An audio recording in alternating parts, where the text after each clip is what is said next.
Et salut tout le monde, c'est Yumesan et on se retrouve dans une nouvelle vidéo pour parler d'un sujet important qui touche les animés. Je parle bien sûr de l'animation. Je pense que vous l'avez remarqué, ces dernières années, de nombreux animés font beaucoup parler d'eux, en grande partie notamment grâce à leur animation de grande qualité. On parle bien sûr de Jujutsu Kaisen, Shingeki no Kyojin ou encore Kimetsu no Yaiba. Je pense qu'on peut le dire, qu'on est en train d'assister à une toute nouvelle ère de l'animation, causée par l'arrivée notamment des animés que j'ai cités auparavant et qui ont créé une grosse concurrence de l'animation japonaise. Et on va le voir aujourd'hui, qu'aujourd'hui la clé de la popularité, c'est l'animation, et je vais citer donc les 4 causes qui l'expliquent, c'est parti.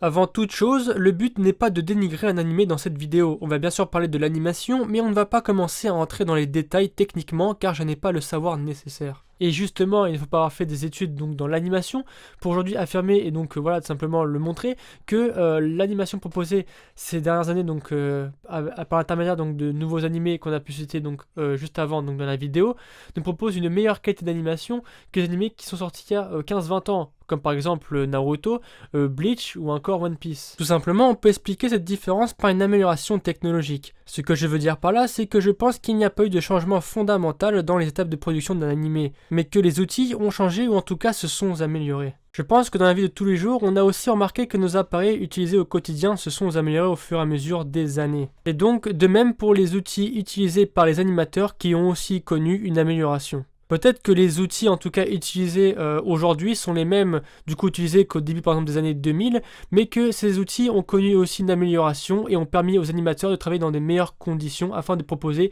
une meilleure qualité d'animation. Donc dans cette partie, on va essayer de s'intéresser simplement à la longueur d'une œuvre. Ces dernières années, les mangas qui sont sortis sont beaucoup moins longs que ceux d'il y a 15 ou 20 ans. En effet, les mangas des années 2000 durent bien plus longtemps car leur univers était très dense. Il y avait donc beaucoup de personnages, donc beaucoup d'histoires et dont le but du héros permettait au mangaka de se projeter sur des années. Exemple Naruto avec 72 tomes ou encore One Piece qui semble se diriger à faire plus de 100 tomes et Bleach qui a lui comptabilisé en tout 74 tomes. Et donc je pense que vous l'aurez compris, aujourd'hui c'est complètement l'inverse, les mangas sont beaucoup moins longs. On peut expliquer car aujourd'hui les mangaka ont une véritable volonté de créer des univers beaucoup moins denses avec beaucoup moins de personnages, d'aller directement à l'essentiel sans s'éparpiller dans l'histoire à travers de nombreux personnages. Aujourd'hui on peut le prouver, notamment avec Kimetsu no Yaiba qui aujourd'hui en fait ce manga est fini avec 23 tomes et aujourd'hui en fait ne comptabilise que une saison et un film donc pour son animé et donc vraisemblablement son animé ne fera seulement que 2 voire 3 saisons. Et si on prend le cas pour Jujutsu Kaisen aujourd'hui, son manga va se finir dans les prochaines années, ça a été annoncé par son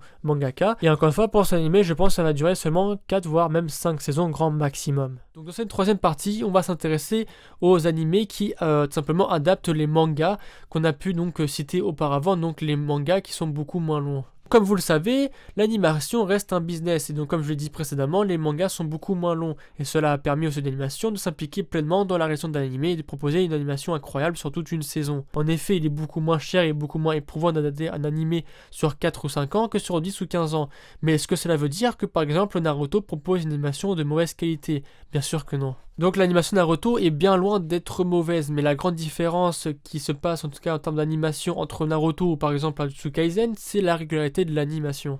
En effet, dans Naruto, tout au long de l'animé, on nous propose une animation normale, mais dès qu'il y a un combat important, le niveau d'animation devient meilleur afin de rendre le combat beaucoup plus important aux yeux des personnes qui regardent. Il y a notamment donc beaucoup d'exemples qui prouvent qu'aujourd'hui, Naruto propose une bonne animation à travers donc les combats les plus importants. On peut notamment prendre l'exemple en fait entre la première rencontre entre Orochimaru et Sasuke, qui nous propose un très bon combat avec une très belle fluidité, ou encore l'un des meilleurs combats en termes d'animation, Naruto-Sasuke. Donc comme vous l'avez compris, en fait, la régularité de l'animation n'est pas la même entre les années des débuts des années 2000 et les animés de ces dernières années. On est tout simplement donc passé à des animés qui nous proposaient une animation normale afin de s'adapter à leur longueur en nous proposant donc une animation normale et d'augmenter le niveau d'animation lors donc de combats importants à une animation tout simplement donc de grande qualité tout au long de l'œuvre. Donc dans cette dernière partie, on va s'intéresser particulièrement aux studios d'animation qui sont responsables de cette nouvelle ère de l'animation. Et comme je l'ai dit auparavant, ces dernières années en tout cas, beaucoup d'œuvres sont beaucoup moins longues. Il est donc beaucoup plus facile pour un studio d'animation d'adapter un manga pas très long sur 3-4 saisons tout en proposant une très belle animation. Et c'est là en fait où je veux en venir. Les studios d'animation ont très vite compris qu'en proposant une très belle animation sur